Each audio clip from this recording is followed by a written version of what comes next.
शुभारंभ हमारी लोकतांत्रिक परंपराओं के सबसे अहम पड़ाव में से एक है। हम भारत के लोग मिलकर अपनी संसद के इस नए भवन को बनाएंगे और साथियों, इससे सुंदर क्या होगा, इससे पवित्र क्या होगा जब भारत अपनी आजादी के 75 वर्ष का पर्व मनाए तो उस पर्व की साक्षात प्रेरणा हमारी संसद की नई इमारत बने। आज 130 करोड़ से ज्यादा भारतीयों के लिए बड़े सौभाग्य का दिन है, गर्व का दिन है जब हम इस ऐतिहासिक पल के साक्षी बन रहे हैं। साथियों, नए संसद भवन का निर्माण नूतन और पुरातन के सह अस्तित्व का उदाहरण है। ये समय और जरूरतों के अनुरूप खुद में परिवर्तन लाने का प्रयास है। मैं अपने जीवन में वो क्षण कभी नहीं भूल सकता जब 2014 में पहली बार एक सांसद के तौर पर मुझे संसद भवन में आने का अवसर मिला था। तब लोकतंत्र के इस मंदिर में कदम रखने से पहले मैंने सिर झुकाकर, माथा टेककर लोकतंत्र के इस मंदिर को नमन किया था। हमारे वर्तमान संसद भवन ने आजादी के आंदोलन और फिर स्वतंत्र भारत को गढ़ने में अपनी अहम भूमिका निभाई है। आजाद भारत की पहली सरकार का गठन भी यही हुआ और पहली संसद भी यहीं बैठी। इसी संसद भवन में हमारे संविधान की रचना हुई, हमारे लोकतंत्र की पुनर्स्थापना हुई। बाबा साहब आंबेडकर और अन्य वरिष्ठों ने सेंट्रल हॉल में गहन मंथन के बाद हमें अपना संविधान दिया। संसद की मौजूदा इमारत स्वतंत्र भारत के हर उतार चढ़ाव, हमारी हर चुनौतियां, हमारे समाधान, हमारी आशाओं आकांक्षाओं, हमारी सफलता का प्रतीक रही है। इस भवन में बना प्रत्येक कानून, इन कानूनों के निर्माण के दौरान संसद भवन में कही गहरी, अनेक गहरी बातें, ये सब हमारे लोकतंत्र की धरोहर है। लेकिन साथियों, संसद के शक्तिशाली इतिहास के साथ ही यथार्थ को भी स्वीकारना उतना ही आवश्यक है। ये इमारत अब करीब करीब 100 साल की हो रही है। बीते दशकों में इसे तत्कालीन जरूरतों को देखते हुए निरंतर अपग्रेड किया गया। इस प्रक्रिया में कितनी ही बार दीवारों को तोड़ा गया है, कभी नया साउंड सिस्टम, कभी फायर सेफ्टी सिस्टम, कभी आईटी सिस्टम। लोकसभा में बैठने की जगह बढ़ाने के लिए तो दीवारों को भी हटाया गया। इतना कुछ होने के बाद संसद का ये भवन अब विश्राम मांग रहा है। अभी लोकसभा अध्यक्ष जी भी बता रहे थे कि किस तरह बरसों से मुश्किलों भरी स्थिति रही है, बरसों से नए संसद भवन की जरूरत महसूस की गई है। ऐसे में ये हम सभी का दायित्व बनता है कि 21वीं सदी के भारत को अब एक नया संसद भवन मिले। इसी दिशा में आज ये शुभारंभ हो रहा है और इसलिए आज जब हम एक नए संसद भवन का निर्माण कार्य शुरू कर रहे हैं तो वर्तमान संसद परिषद के जीवन में नए वर्ष भी जोड़ रहे हैं। साथियों, नए संसद भवन में ऐसी अनेक नई चीजें की जा रही हैं जिससे सांसदों की एफिशिएंसी बढ़ेगी, उनके वर्क कल्चर में आधुनिक तौर तरीके आएंगे। अब जैसे अपने सांसदों से मिलने के लिए उनके संसदीय क्षेत्र से लोग आते हैं, तो अभी जो संसद भवन है उसमें लोगों को बहुत दिक्कत होती है, आम जनता को दिक्कत होती है, नागरिकों को दिक्कत होती है। आम जनता को अपनी कोई परेशानी अपने सांसद को बतानी है, कोई सुख दुख बांटना है, तो इसके लिए भी संसद भवन में स्थान की बहुत कमी महसूस होती है। भविष्य में प्रत्येक सांसद के पास ये सुविधा होगी कि वो अपने क्षेत्र के लोगों से यही निकट में ही, इसी ये विशाल परिसर के बीच में ही उनको एक व्यवस्था मिलेगी ताकि वो अपने संसदीय क्षेत्र से आए लोगों को उनके सुख दुख बांट सके। साथियों, पुराने संसद भवन ने स्वतंत्रता के बाद के भारत को दिशा दी, तो नया भवन आत्मनिर्भर भारत के निर्माण का गवाह बनेगा। पुराने संसद भवन में देश की आवश्यकताओं की पूर्ति के लिए काम हुआ, तो नए भवन में 21वीं सदी के भारत की आकांक्षाएं पूरी की जाएगी।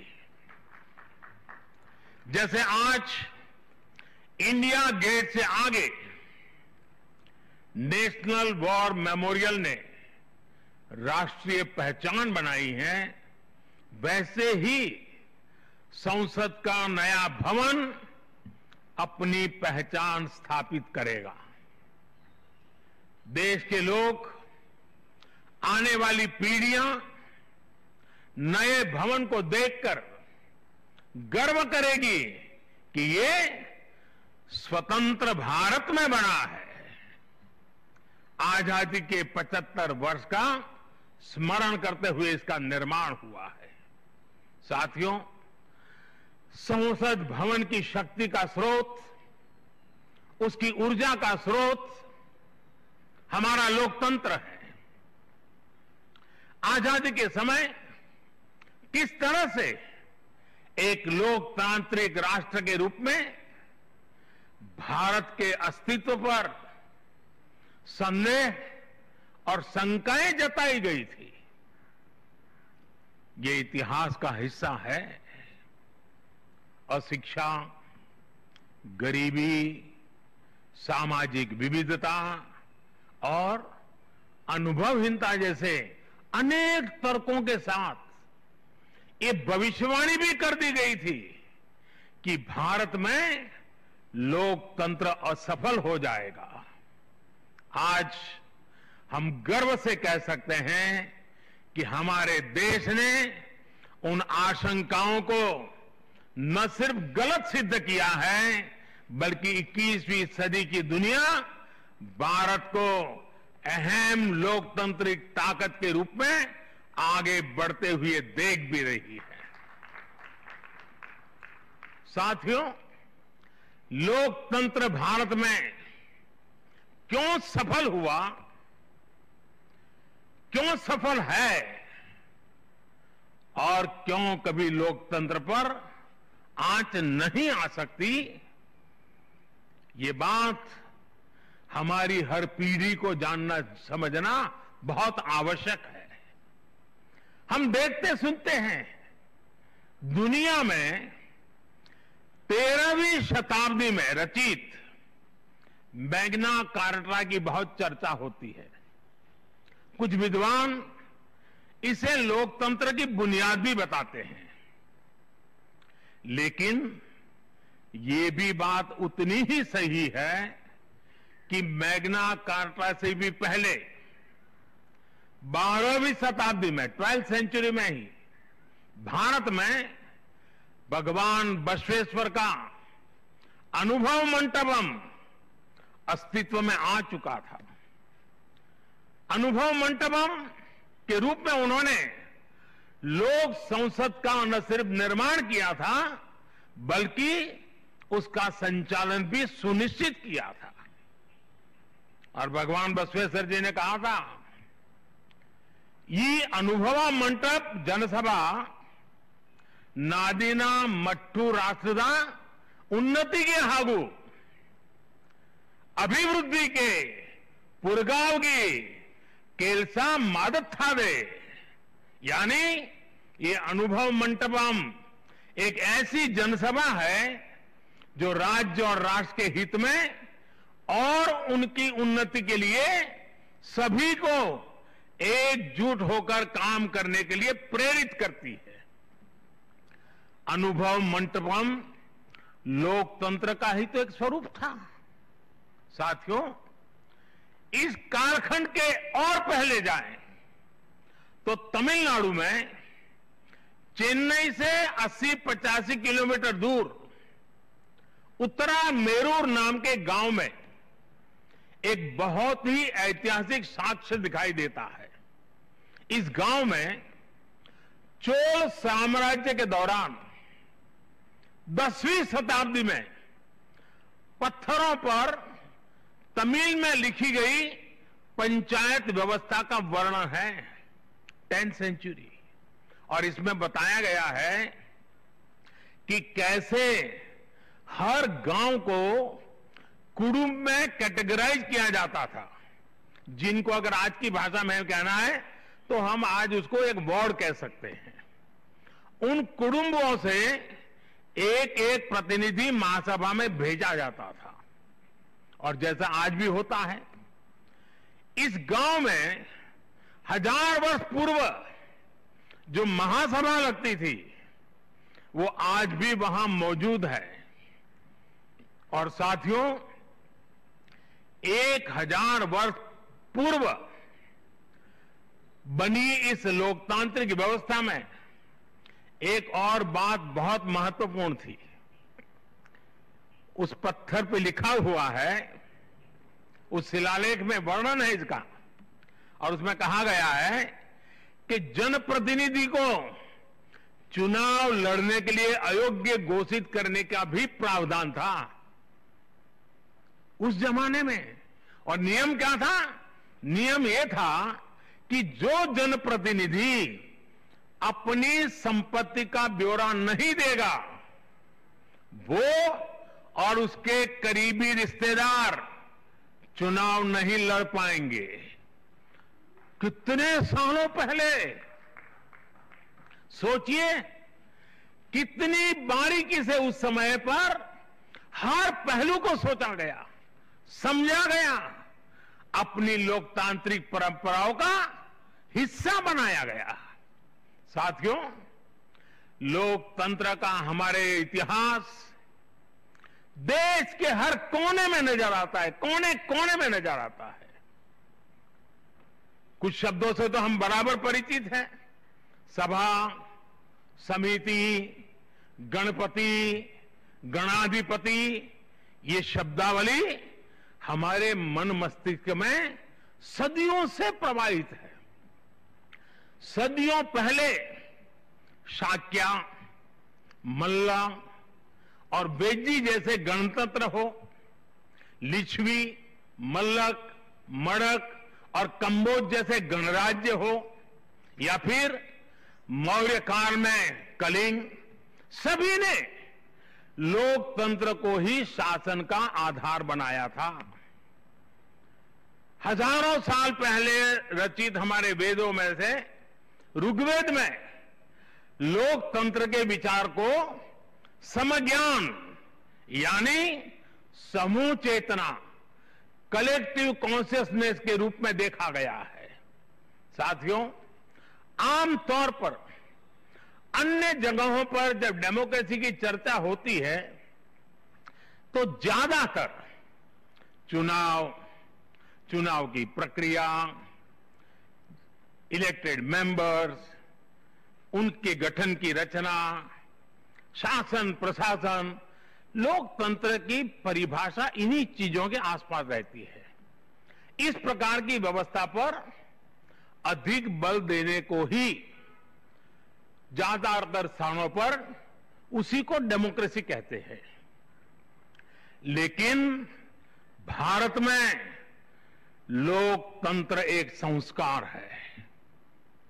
भारत के लिए लोकतंत्र जीवन मूल्य है, जीवन पद्धति है, राष्ट्र जीवन की आत्मा है। भारत का लोकतंत्र सदियों के अनुभव से विकसित हुई व्यवस्था है। भारत के लिए लोकतंत्र में जीवन मंत्र भी है, जीवन तत्व भी है और साथ ही व्यवस्था का तंत्र भी है, तत्व भी है, तंत्र भी है। समय समय पर इसमें व्यवस्थाएं बदलती रही, प्रक्रियाएं बदलती रही, लेकिन आत्मा लोकतंत्र ही रही। और विडंबना देखिए, आज भारत का लोकतंत्र हमें पश्चिमी देशों से न समझाया जाता है। जब हम विश्वास के साथ अपने लोकतांत्रिक इतिहास का गौरवगान करेंगे तो वो दिन दूर नहीं जब दुनिया भी कहेगी India is mother of democracy, India is mother of democracy, India is mother of democracy. साथियों, भारत के लोकतंत्र में समाहित शक्ति ही देश के विकास को नई ऊर्जा दे रही है, देशवासियों को नया विश्वास दे रही है। दुनिया के अनेक देशों में जहां लोकतांत्रिक प्रक्रियाओं को लेकर अलग स्थिति बन रही है, वहीं भारत में लोकतंत्र नित्य नूतन हो रहा है। हाल के वर्षों में हमने देखा है कि कई लोकतांत्रिक देशों में अब वोटर टर्नआउट लगातार घट रहा है। इसके विपरीत भारत में हम हर चुनाव के साथ वोटर टर्नआउट को बढ़ाते हुए देख रहे हैं, बढ़ता हुआ देख रहे हैं। इसमें भी महिलाओं और युवाओं की भागीदारी निरंतर बढ़ती जा रही है। साथियों, इस विश्वास की, इस आस्था की वजह है भारत में लोकतंत्र हमेशा से ही गवर्नेंस के साथ ही मतभेदों और विरोधाभासों को सुलझाने का महत्वपूर्ण माध्यम भी रहा है। अलग अलग विचार, अलग अलग दृष्टिकोण, ये सब बातें एक वाइब्रेंट डेमोक्रेसी को सशक्त करते हैं। डिफरेंसेस के लिए हमेशा जगह हो, लेकिन डिस्कनेक्ट कभी ना हो, इसी लक्ष्य को लेकर हमारा लोकतंत्र आगे बढ़ा है। गुरु नानक देव जी ने, और बड़ी सटीक बात कही है, गुरु नानक देव जी ने भी कहा है, जब लग दुनिया रही है नानक, जब लग दुनिया रही है नानक, किछु सुनिए किछु कहिए। यानी जब तक संसार रहे तब तक संवाद चलते रहना चाहिए। कुछ कहना और कुछ सुनना, यही तो संवाद का प्राण है, यही लोकतंत्र की आत्मा है। पॉलिसीज में अंतर हो सकता है, पॉलिटिक्स में भिन्नता हो सकती है, लेकिन हम पब्लिक की सेवा के लिए हैं। इस अंतिम लक्ष्य में कोई मतभेद नहीं होना चाहिए। वाद संवाद संसद के भीतर हो या संसद के बाहर, राष्ट्र सेवा का संकल्प, राष्ट्रहित के प्रति समर्पण लगातार झलकना चाहिए। और इसलिए आज जब नए संसद भवन का निर्माण शुरू हो रहा है, तो हमें याद रखना है कि वो लोकतंत्र जो संसद भवन के अस्तित्व का आधार है, उसके प्रति आशावाद को जगाए रखना हम सभी का दायित्व है। हमें हमेशा याद रखना है कि संसद पहुंचा हर प्रतिनिधि जवाबदेह है। ये जवाबदेही जनता के प्रति भी है और संविधान के प्रति भी है। हमारा हर फैसला राष्ट्र प्रथम, नेशन फर्स्ट, इसकी भावना से ही होना चाहिए। हमारे हर फैसले में राष्ट्रहित सर्वोपरि रहना चाहिए। राष्ट्रीय संकल्पों की सिद्धि के लिए हम एक स्वर में, एक आवाज में खड़े हो, ये बहुत जरूरी है। साथियों, हमारे यहां जब मंदिर के भवन का निर्माण होता है तो शुरू में उसका आधार सिर्फ ईंट पत्थर ही होता है। कारीगर, शिल्पकार सभी के परिश्रम से मंदिर के भवन का निर्माण पूरा होता है, लेकिन वो भवन एक मंदिर तब बनता है, उसमें पूर्णता तब आती है जब उसमें प्राण प्रतिष्ठा होती है। प्राण प्रतिष्ठा होने तक वो सिर्फ एक इमारत ही रहता है। साथियों, नया संसद भवन भी बनकर तो तैयार हो जाएगा, लेकिन वो तब तक एक इमारत ही रहेगा जब तक उसकी प्राण प्रतिष्ठा नहीं होगी। लेकिन ये प्राण प्रतिष्ठा किसी एक मूर्ति की नहीं होगी। लोकतंत्र के इस मंदिर में इसका कोई विधा विधान भी नहीं है, विधि विधान भी नहीं है। इस मंदिर की प्राण प्रतिष्ठा करेंगे इसमें चुनकर आने वाले जनप्रतिनिधि, उनका समर्पण, उनका सेवा भाव इस मंदिर की प्राण प्रतिष्ठा करेगा। उनका आचार, विचार, व्यवहार इस लोकतंत्र के मंदिर की प्राण प्रतिष्ठा करेगा। भारत की एकता, अखंडता को लेकर किए गए उनके प्रयास इस मंदिर की प्राण प्रतिष्ठा की ऊर्जा बनेंगे। जब एक एक जनप्रतिनिधि अपना ज्ञान, अपना कौशल्य, अपनी बुद्धि, अपनी शिक्षा, अपना अनुभव पूर्ण रूप से यहां निचोड़ देगा, राष्ट्रहित में निचोड़ देगा, उसी का अभिषेक करेगा, तब इस नए संसद भवन की प्राण प्रतिष्ठा होगी। यहां राज्यसभा काउंसिल सब स्टेट्स है, एक ऐसी व्यवस्था है जो भारत के फेडरल स्ट्रक्चर को बल देती है। राष्ट्र के विकास के लिए राज्य का विकास, राष्ट्र के विकास के लिए राज्य का विकास, राष्ट्र की मजबूती के लिए राज्य की मजबूती, राष्ट्र के कल्याण के लिए राज्य का कल्याण।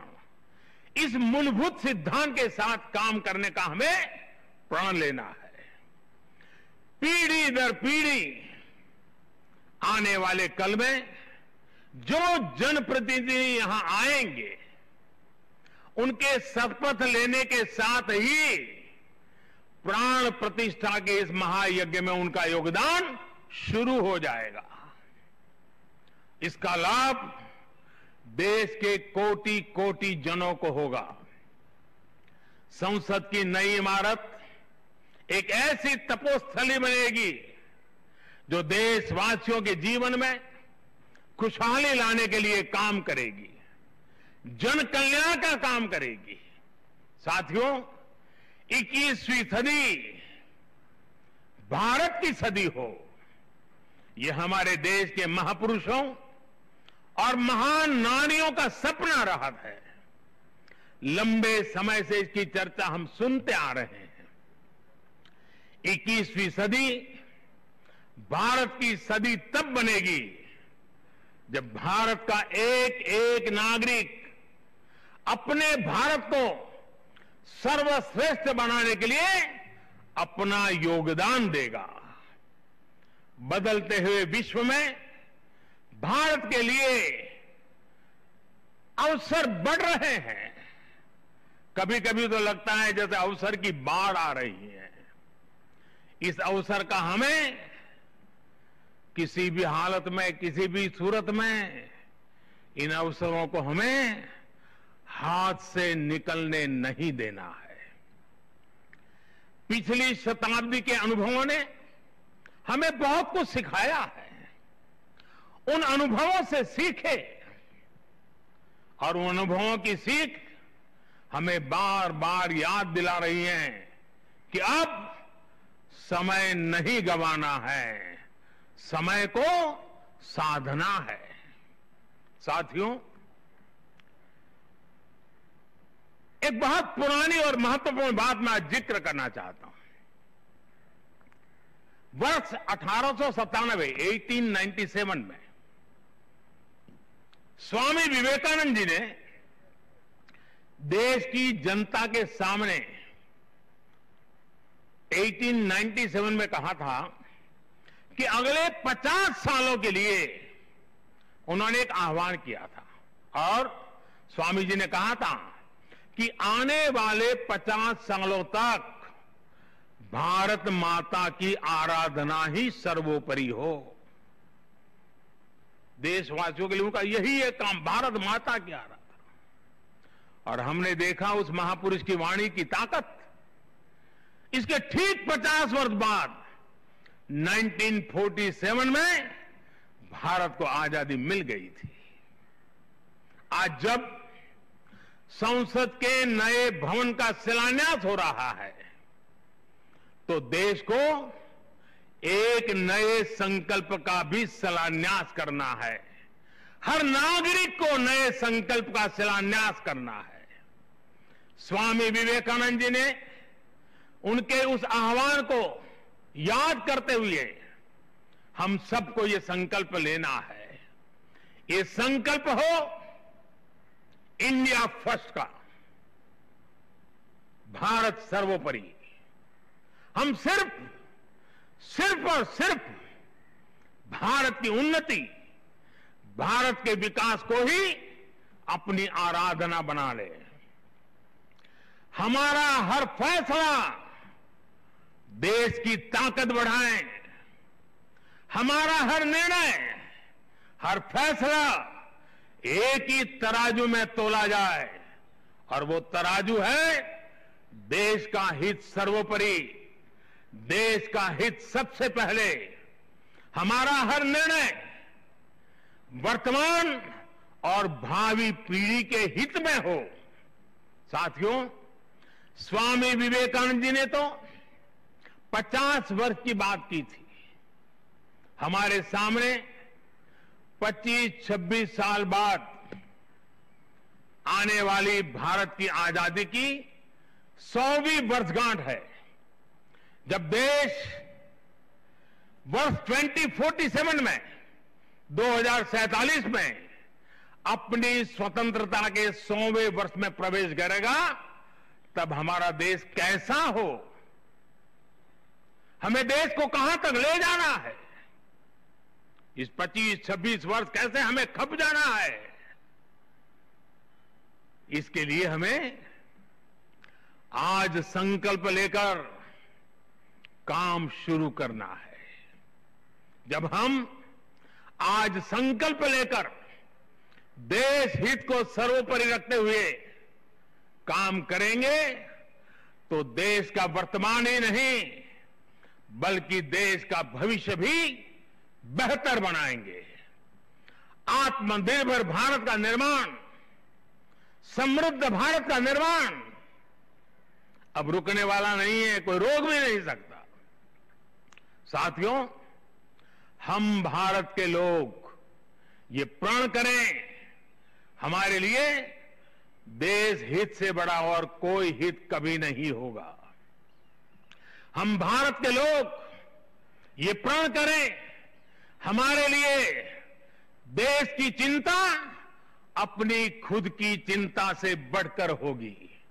हम भारत के लोग ये प्रण करें, हमारे लिए देश की एकता अखंडता से बढ़कर कुछ नहीं होगा। हम भारत के लोग ये प्रण करें, हमारे लिए देश के संविधान की मान मर्यादा और उसकी अपेक्षाओं की पूर्ति जीवन का सबसे बड़ा ध्येय होगी। हमें गुरुदेव रविन्द्रनाथ टैगोर की ये भावना हमेशा याद रखनी है। और गुरुदेव रविन्द्रनाथ टैगोर की भावना क्या थी? गुरुदेव कहते थे, एकोता उत्साहो धरो, एकोता उत्साहो धरो, জাতীয় উন্নতি করো, দুষুক ভুবনে সবে ভারতের জয়। यानी एकता का उत्साह थामे रहना है, हर नागरिक उन्नति करे, पूरे विश्व में भारत की जय जयकार हो। मुझे विश्वास है हमारी संसद का नया भवन हम सभी को एक नया आदर्श प्रस्तुत करने की प्रेरणा देगा। हमारी लोकतांत्रिक संस्थाओं की विश्वसनीयता हमेशा और मजबूत होती रहे, इसी कामना के साथ मैं अपनी वाणी को विराम देता हूं और 2047 के संकल्प के साथ पूरे देशवासियों को चल पड़ने के लिए निमंत्रण देता हूं। आप सबका बहुत बहुत धन्यवाद। धन्यवाद माननीय प्रधानमंत्री जी, आपके प्रेरणादायक शब्दों के लिए आपका हृदय से आभार। अंत्योदय से राष्ट्रोदय की संकल्पना को साकार करते मां भारती की सेवा में समर्पित माननीय प्रधानमंत्री जी, आपके मार्गदर्शन में बनने वाला नया संसद भवन विश्व की ललाट पर दमकते भारत के लोकतंत्र को समर्पित है, जो भारत सर्वोपरि का जो नारा आपने दिया उसे मूर्त रूप भी देगा। और धन्यवाद ज्ञापन के लिए मैं संसदीय कार्य मंत्री श्री प्रहलाद जोशी जी को आमंत्रित करती हूं।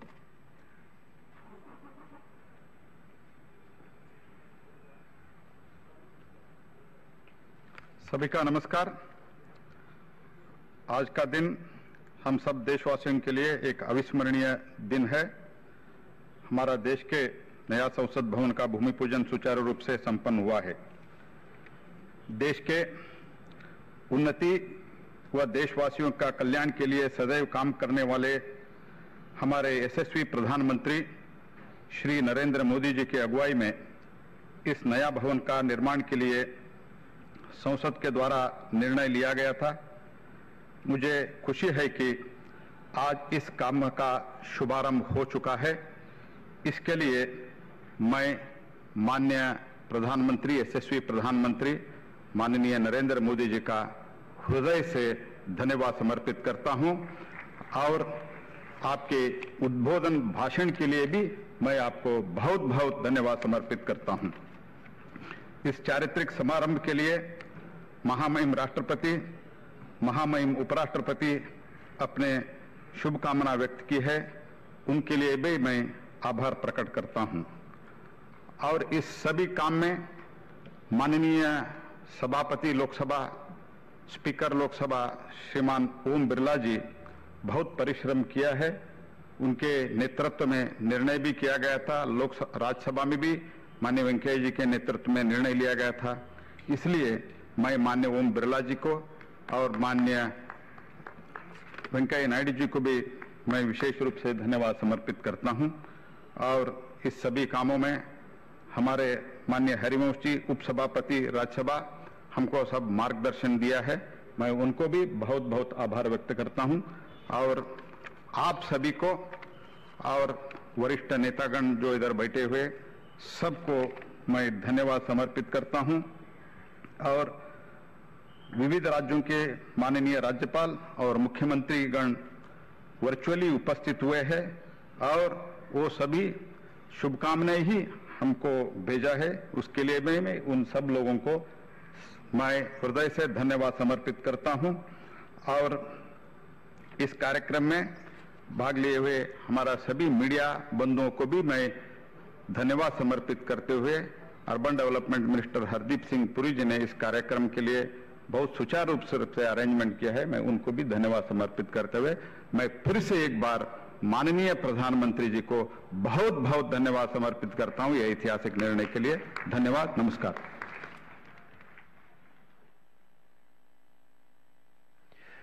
भारत के नए संसद भवन का शिलान्यास प्रधानमंत्री जी के कर कमलों द्वारा किया गया। नए भवन के माध्यम से देश की लोकतांत्रिक धरोहर और सांस्कृतिक विविधता प्रदर्शित होगी। माननीय प्रधानमंत्री ने लोकतंत्र में पुरातन और नूतन के सह अस्तित्व पर बल दिया। उन्होंने कहा कि अगर पुराने संसद भवन ने स्वतंत्रता के बाद भारत को दिशा दी तो नया भवन आत्मनिर्भर भारत के निर्माण का गवाह बनेगा। पुराने संसद भवन में देश की आवश्यकताओं की पूर्ति के लिए कार्य हुआ तो नया भवन 21वीं सदी के भारत की आकांक्षाओं को पूरा करेगा। माननीय प्रधानमंत्री इस समय बातचीत करते हुए साथ में गरिमामयी उपस्थिति Shri Om Birla speaker Lok Sabha, Shri Harivansh Singh deputy chairman Rajya Sabha,